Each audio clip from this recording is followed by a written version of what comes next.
ทีมงานคิดไก่ก็มีแพนมาให้คลิปยอกหมู่ซึ่งหมู่เดี๋ยวมื้อนี้จะเบิ่งสีหน้าท่าทางตอนเราถือกันกระทืบหรือว่าทึกตบทึกตี Oh my god ว้าวเป็นอะไรก็เกียมไปเบิ่งเนาะแล้วสำนี้แหละไปเขามันคนทันเบิ่งมางับมันเลย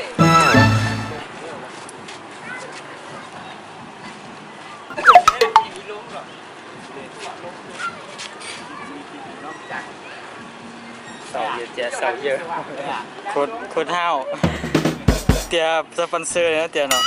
ทุกเบ้ในบ้านจอเนี่ยไปจับคนนี้ว่าจับจอกกับบิดกระจอกเลยไก่จอกชนิดจอกสองจอกสามเมา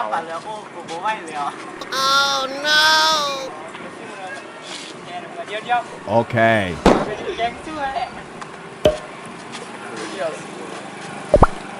บอกว่านั้นคันมันลุกขึ้นมาเราเว้าได้นึงแล้วมันเข้าไปเลย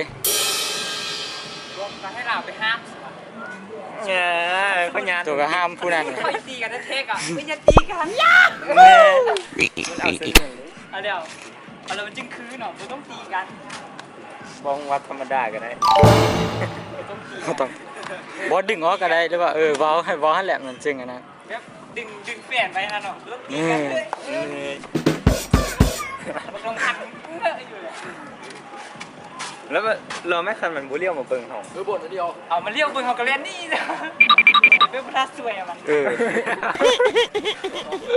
เราคันท่ามันตีคืนเราก็เล่นไม่สวยสวยนี่บ่สวยโอ้เขาก็บ่เป็นว่ามันจะคิดว่าเฮาบ่ฮักของเรามันต้องสวยตัวเองสายของนิมนต์ได้วะได้หรอมันอยู่ใส่ยังบ่ทันมาเดียวนะมันมาแล้วนี่เราก็แซ่บบ้งมันมารู้บ่เดียวนะมันอยู่ใส่หรออยู่เดือนกันด้วงอยู่ชุดจุอย่างนี้นั่งท่าเขาต้องดูไปรอลาบว่าสุดยอดมันเป็นท่าอยู่นั่นผักเรือลงอยู่เฮ็ดแบบท่าเดินโผล่หักตัวเฮ้ยเข้ามานี่นึงมา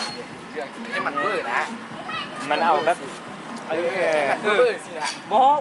โอ้ยบ่คักขนาดนั้นเคลียร์มันลบแล้วมันค่อยโถโคทันดอกบ่มันบ่เฮ็ดหยังดอกเพราะว่าบ่ต้องท่ามีแฟนแล้วก็มาน้ำไผ่มีท่าว่าซื้อยังแล้วก็ลิ้นวิเศษอะวันแอบอะเกือบลิ้นก็บอกตัวเลยว่าลิ้นสิเอาให้มั่วเลยเอาไอดีให้มันมั่วเลยแล้วก็เว้ากับเว้านำแบบเว้าดีๆแบบนั้นเลยนะแบบคือมีใจให้ว้า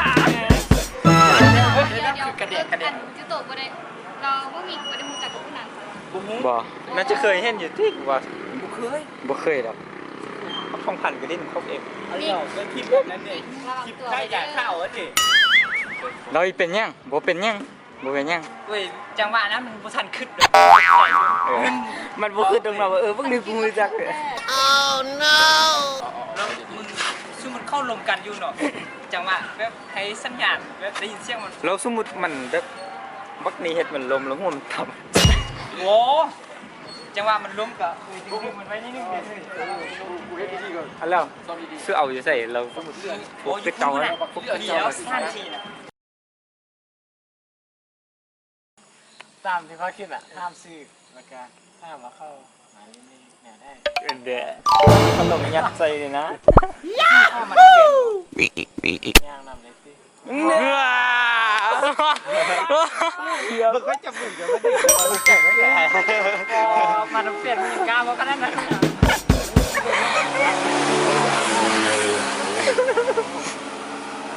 ตะวันเจ้าบ่ต้องท่าหัวว่าเขามีแฟนหรือยัง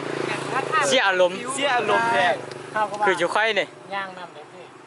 ย่างหายังเขานั่งลมได้ตี้ประมาณนี้บ่ขึ้นกับสถานการณ์มันเขาแล่นมึงแล่นนำได้สิระวังหัวใจก่อนมุกกันเขาลืมแบบแร่เป็นคือจะกูเด้อได้เลยมึงโมเมนต์หัวใจตกได้นมวิญญาณเดี๋ยวมึงท่าดูสำนักนั่น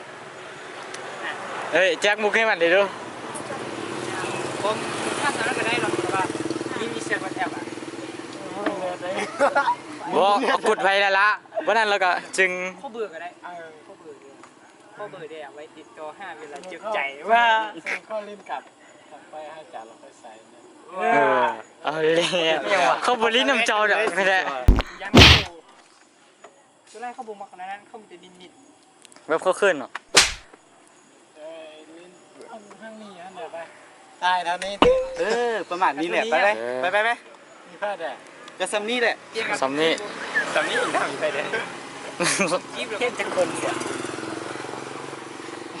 เดี๋ยว มึงจีบแล้วเหรอวะเดี๋ยวจะดู เฮ้ยเอามุกให้มันเดี๋ยวดู แล้วไซส์ก็ได้มุกมันมีอะไร มุกเต็มเลยอ๋อ โดนเลี่ยนเลย มึงยังก่อนเจ้าใส่มึงยังเมื่อกี้ เจ้าเกี่ยมมาจากมือเลย รู้ว่าใจกำลังตก มึงใส่มึงคือมึงยังนี่มึงเบิ่งกูใส่ดูเอา แม่นบ่เห็นหน้า มันคือเว้ย เอามาทางล่างเลยหัวโลด เราเห็นทางล่าง แบบอันนี้แหละแบบ เอาที่มาโมซ่ากันได้ป่ะ รอมีสไตล์แล้วประมาณ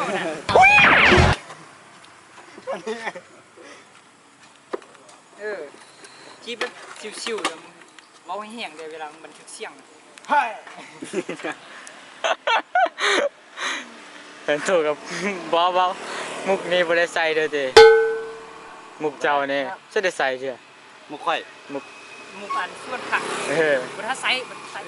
มันมีแล้ว มุกมันนอกมุกก็ผักแหละ เจ้าแมว อย่าสตันเลยทุกวัน สู้เข้าแหลกระวังให้ใจตกแล้วสู้เข้านั่ง บ่เฮ้ย ยืนเอา ทุกวันเจ้าสมมุติเข้านั่งเจ้าก็บ่เข้า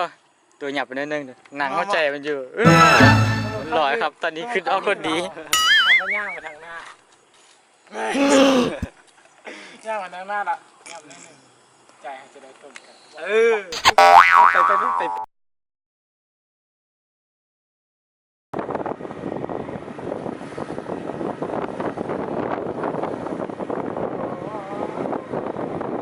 เขาจะยินทาง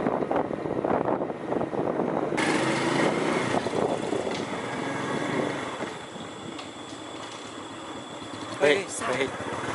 ทางพันจัดดูเหรอนี่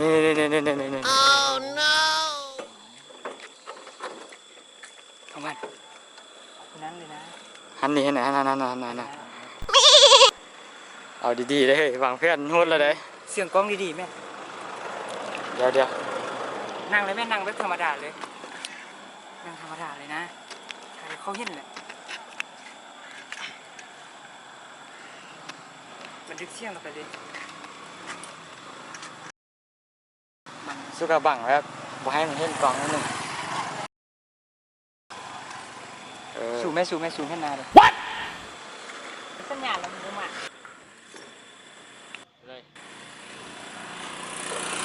จัดการของมันคนสุดท้าย จมูกเขียวๆเลย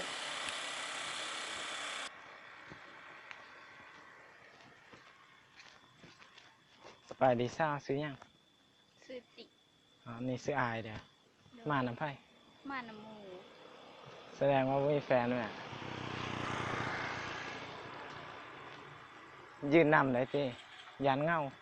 วันหนึงแฟนก็มาครับ สั่งกันยางท่าเลย เดี๋ยวยางเป็นเพื่อนก็ได้ ยืดยี่ท่าก็ได้เดี๋ยว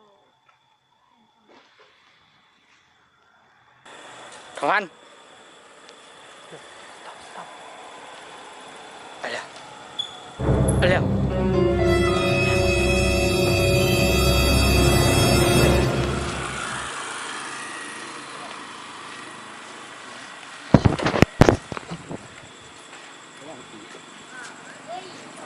ยใจเย็นก่อนใจเย็นก่อน ถ่ายคลิปดู นี่ใจเย็นก่อน นี่ตีเด็กกล้องดู หน้าเสื้อจะเชื่อเลย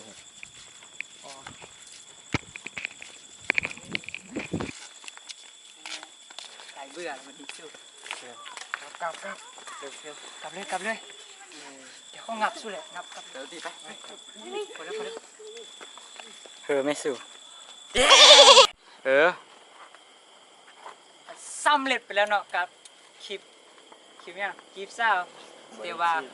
มันคือการกวนวงพันเนาะก็อยากถามความรู้สึกจักหน่อยดูเอาดูเป็นอะไรเนาะ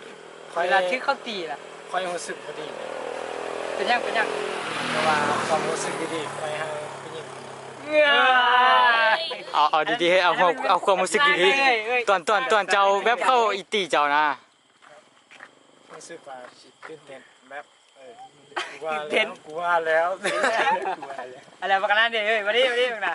นี่เอาอีกอ่ะ กูก่อนนี่นะเอานักแสดงหญิงเขาดิ เมื่อกี้ก็ข้อโทษนี่คือการแสดงเมื่อกี้นะ อันนี้มันการแสดง คำบทแสดงเมื่อกี้น่ะ โมเมนต์แสดงเลยอันนี้เขาจัดซากให้อันนี้พี่นักอย่างนี้ สึกตัว พักจึกตัวดีนะ เป็นยังเลยเสื้อใจได้อยู่ อันนั้นโมเมนต์การแสดงเลยอันนั้นเป็นเทปแต่ว่าอันนี้มันจัดซากท้ายก็อย่าลืมเข้าไปกดไลค์กดแชร์กดติดตามกดกระดิ่งและเข้าไปติดตามแฟนเพจอยู่เฟซบุ๊กทีล้างไต่ล้างคลิป เพื่อเป็นกำลังใจให้พวกเราสู้ๆแบบนี้นะ